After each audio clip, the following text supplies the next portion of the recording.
8 minus 1 is equals to 7. Here is also 8 minus 1 is just 7.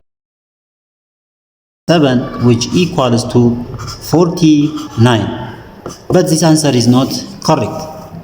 Because according to the order of operation PEMDAS, first we have to do parenthesis and exponent, multiplication or division, and finally addition or subtraction. Remember that multiplication and division has equal priority, work from left to right. The same is applies to addition and subtraction. In this expression, there is one subtraction, one multiplication, and one subtraction here, okay? Therefore, we have to do this multiplication first, and next this subtraction, and finally this subtraction, okay? Therefore, we have to do this multiplication first. Therefore, 1 times 8 which equals to 8. Then 8 minus 8 minus 1. Okay.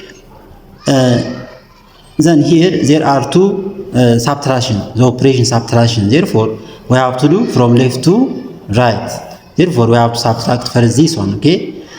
Then 8 minus 8 is 0. Then minus 1. 0 minus 1 is equals to negative 1. This is the correct answer of this problem, okay? Therefore, the correct answer is equals to negative 1.